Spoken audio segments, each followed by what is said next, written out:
शासन की मंशा अनुसार प्रशासन हर मंगलवार को सुनता है लोगों की समस्याएं। इसको लेकर जन सुनवाई कार्यक्रम आयोजित किया जाता है, जिसमें बड़ी संख्या में लोग पहुंचते हैं और अपनी शिकायतें दर्ज कराते हैं। आइए देखते हैं क्या बोलते हैं पीड़ित लोग। पे बूढ़े वाला जी पे रहती हूँ। हमारी ज़मीन थी मेरे पापा की कोलुआ मैदानी राधोगढ़ में, तो वो ज़मीन मेरे पापा के ख़त्म होने के बाद मेरी दादी ने अपने नाम पे करा ली। मेरी दादी का नाम नजमा भी है, जीनगढ़ में रहती हैं वो, तो अब वो ज़मीन उनके नाम पे आ रही है। उसके बाद हमारे चाचाओं ने हमको धमकियाँ भी दी काफ़ी कि मार देंगे, ये कर देंगे, वो कर देंगे, और हमारे साइन के बिना उनके नाम आ गई वो ज़मीन। जबकि तहसीलदार ने किए, तहसीलदार को हाई कोर्ट से आदेश ही नहीं है कि वो नामांतरण करे, लेकिन तब भी उसने ये कर दिया कि नामांतरण कर दिया हमारी दादी के नाम पे। और अब इतने परेशान हो रहे हैं हम, 8 महीने हो गए हमें राधोगढ़ के चक्कर लगाते लगाते। एसडीएम कोर्ट में केस चल रहा है, पर अंजलि रमेश जो एसडीएम है वो ध्यान ही नहीं देती। कभी वो बैठती हैं, कभी नहीं बैठती। वहाँ पे कोई सुनवाई नहीं होती। हम जाते हैं, आ जाते हैं, तारीख दे देते हैं आगे की, कुछ भी सुनवाई नहीं होती वहाँ पे। बहुत परेशान किया हुआ है राधोगढ़। और उनकी जो असिस्टेंट है तोमर मैडम, वो भी कोई सुनवाई नहीं करती, खड़े रखती हैं बस और भेज देती हैं शाम को। कुछ भी सुनवाई नहीं है वहाँ पे। आपके जो विधायक हैं जयवर्धन सिंह, उनसे कभी आपने गुहार लगाई?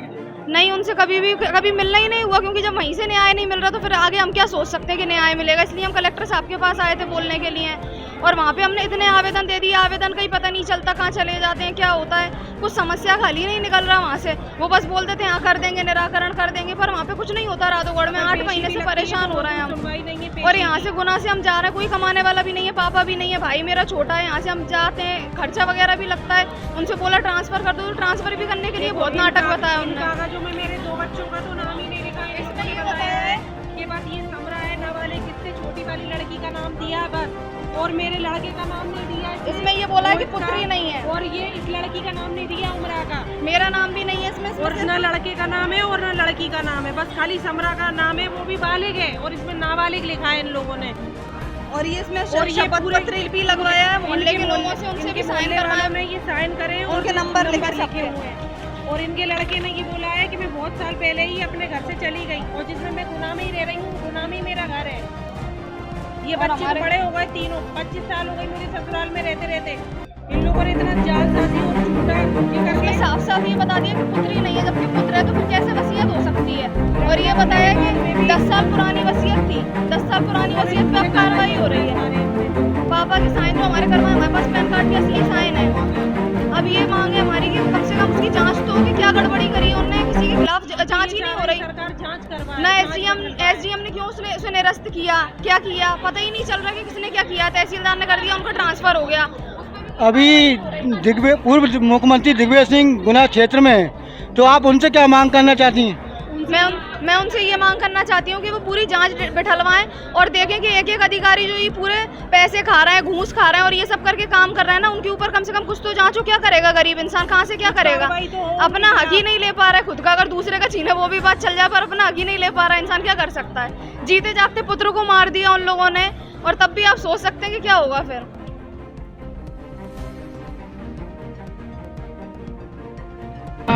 लीलाबाई। क्या समस्या आप लोगों को? हमारी यही समस्या है कि हमारे मामा ने 1,000 रुपया दिए थे, वो पैसे नहीं डाला हमारे तहसील में। ये दूसरी बार चक्कर है हमारा। पंजेड़ा के रहने वाले हैं, गुना क्षेत्र, रावगढ़ क्षेत्र। हाँ, रावगढ़ क्षेत्र। 50 कहीं भी सुविधा। मजदूरी करते हैं, मजदूरी करने निकल गए थे, साथ फिर आया तो हमने योजना देखी तो हमारी कोई सुनवाई नहीं करी, सेक्रेटरी ने कोई नहीं भरवाया। हमने फार्म भरवाए थे हमारे, उनके दस्तखत ही नहीं करते। 3 बार केवाईसी हो गई हमारी। हाँ, देखी बाद में भी नहीं आया हमारे पास। क्या करती हैं आप? मैं आंगनबाड़ी कार्यकर्ता हूँ पंजेड़ा गांव से। तो इनके साथ ऐसे आई हूँ सर, क्या आगे से वो 1,000 रुपये मामा जी दे रहे थे ना इनको राशि, तो ये मजदूरी चली गई थी, गांव पे नहीं थी। इस वजह से मेरे से गांव से आके मजदूरी से वापिस मेरे से बोलने लगी कि तुम फार्म भरो हमारा। इनकी भैया आगे से योजना आएगी तो हम भरवा लेंगे, हम कहाँ से भरें? इस अभी बता रहा तो सेक्रेटरी साहब और जो बता रहा है कि हमें पास नहीं आ रही योजना, तो हम कहाँ से भरें? तो मेरे पास आ रही है, मैं चलो इनकी गुना कलेक्टर ऑफिस के पास चले, अपन वो सुन लेंगे तो आ गए आप तो हड़वा देंगे, हम काम कर देंगे, बता देंगे। तो इस वजह से इनको लेके आई, मैं 2 बार आ गई। उनको मिल रहा है सर, आपने हमने जिसको भरवाया था उनको तो मिल गया, इनका नहीं मिला ना, भरा नहीं खाते। ये मजदूरी चली गई थी ना तो इनके कागज राजस्थान ने फार्म भर दिया, KYC हो गई थी इनकी, फार्म नहीं सेक्रेटरी नहीं है इस वजह से पहले बार भरा ना उनको तो मिल रहा है, और जो दूसरी बार रह गई ना उन्हीं महिला को नहीं मिल रहा है, 50 महिला के लगभग है।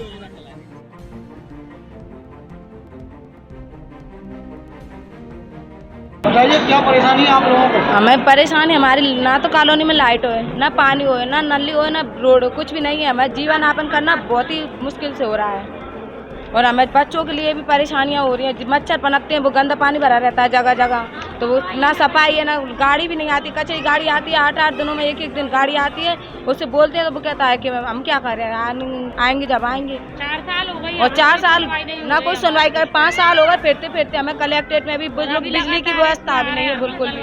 इधर उधर से करे भी ना तो अपन इधर उधर की काट देते हैं। लाइट वाले आते हैं, वो हमारी पूरी डोरी ले आते हैं खींच खींच के। हमने बहुत बार शिकायत करती, 5 साल हो गए शिकायत करते करते हमारे। हमने कलेक्टर को दिए और मंत्री साहब को भी दे दी, और पहले गोपीलाल जाटव थे ना उनको भी दे दी, सलूजा भाई साहब के यहाँ भी दे दी हमने। मतलब जो भी कोई बता रहा ना हम वहाँ पे जाते। अब तो प्रिय हम मंत्री जी से निवेदन कर रहे हैं कि हमें हमारी समस्याओं का आप ही समाधान करें। हमने समस्या पानी और लाइट और नल कुछ भी नहीं है कहने का मतलब, जीवन यापन करना वो हो रहा है। बरसात में पानी भर जाता है, हमारे घरों में भी तक पानी आ जाता है हमारे। हमारा ज्योति रजक, हम भगवती कॉलोनी में रहते हैं, ईदगाह के पीछे 7 नंबर वार्ड। क्या हमारे 30-40-50 मकान की वो है, 100-150 आदमी की फैमिली है कहने का मतलब। ना सड़क है ना नाली है, पानी सड़क पे पानी बहता रहता है, नाली का मतलब लोग बागों के घरों का पानी बहता रहता है। वार्ड नंबर 19 है। हाँ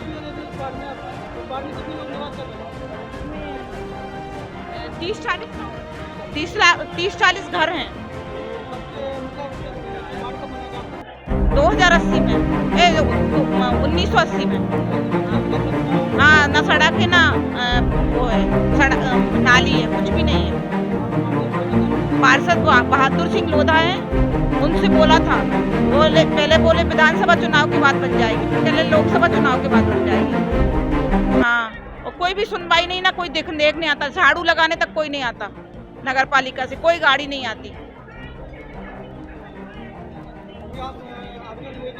हाँ उन्होंने बोला है कि पहुंचाते हैं किसी को, लेकिन हाँ पहुंचाने की बात करी बस। मेरा नाम रुक्मणी विश्वकर्मा है, राजगढ़ की निवासी हूँ मैं।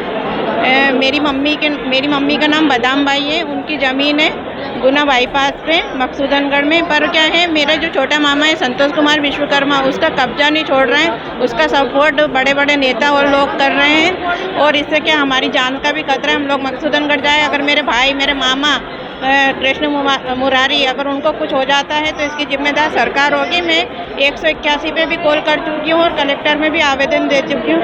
अगर हम लोगों को कुछ भी होता है तो इसकी जिम्मेदार वही लोग होंगे। मेरी सरकार से बस यही निवेदन है कि हमारी ज़मीन का कब्जा हमको दिया जाए। वंदना कुशवाहा। सर मेरा शादी हुई थी 2016 में, और मेरे 2 बच्चे हैं, एक लड़का एक लड़की। और मेरी जेठानी, मेरे पति, मेरे मामा ससुर, मेरे ससुर ख़त्म हो चुके हैं, तो मेरी जेठानी फर्जी वसीयत बनवा के मुझे मकान में से धक्का दे के भगा रही है घर से बाहर, और मेरा दहेज के सामान पे पूरे पे कब्जा करके बैठी है। मैंने एसपी सर को भी आवेदन दिया तो एसपी सर ने कोई सुनवाई नहीं की मेरी, और बोलने लगे कि तुम जब कोर्ट में लगाओ सारे कागज़ और कोर्ट से ऑर्डर आएगा जब ही हम ताले खुलवाएंगे। तो मैं इन दोनों बच्चों को लेके कहाँ जाऊँ? मेरी एक लड़का और एक लड़की है सर। तो मैं सीएम साहब के यहाँ भी गई भोपाल मिलने के लिए, मुझे वहाँ भी नहीं मिलने दिया किसी ने। अब मैं कोर्ट में पैसे भरूँ या मैं इन बच्चों को खिलाऊँ या मैं मेरा पेट पालूँ? मैं मेहनत मजदूरी करती हूँ सर, और ना मैं ज़्यादा परेशान हूँ अपनी ससुराल पक्ष से। मेरा इतना ही कहना है कि मुझे न्याय दिलाएं और मुझे मकान में रखवाएं, मेरा हिस्सा दिलवाएं मुझे, मेरे बच्चे को। दिया था सर, कोई सुनवाई नहीं हुई एसपी सर के यहाँ से। 29 तारीख को 12वें महीना में। अभी सर मैं कहीं दीदी का रहती हूँ, कहीं मैं मम्मी का चली जाती हूँ, ऐसे मैं कब तक कहाँ रिश्तेदारी में भटकती रहूँ? मेरे पति नशाबाज है, बहुत बहुत ज़्यादा तो उन दोनों की सबकी चाल है, वो सब मिले जुले हैं सर। मुझे इतना परेशान कर रहे हैं। नहीं, बिल्कुल नहीं करते। वो उनकी भाभी के ही पक्ष में बोलते हैं और उन्हीं के साथ दे रहे हैं। बिल्कुल मेरी कोई भी सुनवाई नहीं करते कहीं से कहीं। समाधान आपके द्वार कार्यक्रम जिस उद्देश्य से यहाँ पर चलाया जा रहा है, लगभग ऐसे ही उद्देश्य से जनसुनवाई कार्यक्रम भी पिछले कई दिनों से चल रहा है, लेकिन आमतौर पर समस्या यह आ रही है कि वहाँ पर जो हितग्राही पहुँचते हैं या पीड़ित लोग पहुँचते हैं, उनकी शिकायत रहती है कि हमारी सुनवाई नहीं हो रही है।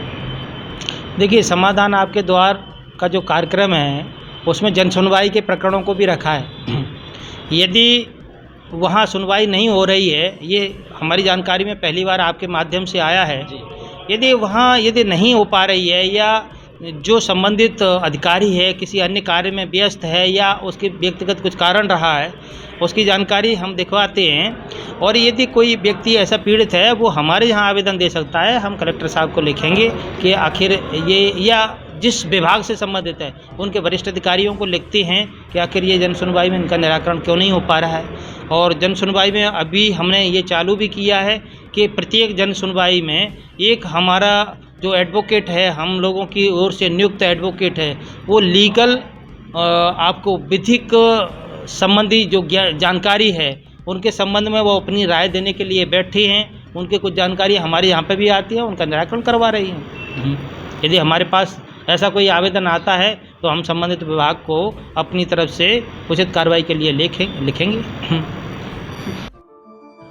अब आपके शहर में, आपके देश में क्या हो रहा है, इन सब को जानने के लिए बस आपके जेब से निकालिए मोबाइल और देखिए देश, शहर, जिले की खबरें आपकी जेब में। देखते रहिए अक्षत न्यूज़ लाइव टीवी। इवेंट हो, पॉलिटिकल हो या धार्मिक हो या स्पोर्ट हो, हर न्यूज़ मिलेगी आपको आपके मोबाइल पर। तो देखते रहिए अक्षत न्यूज़ लाइव टीवी, अपनों के साथ सबसे पहले, सबसे सटीक।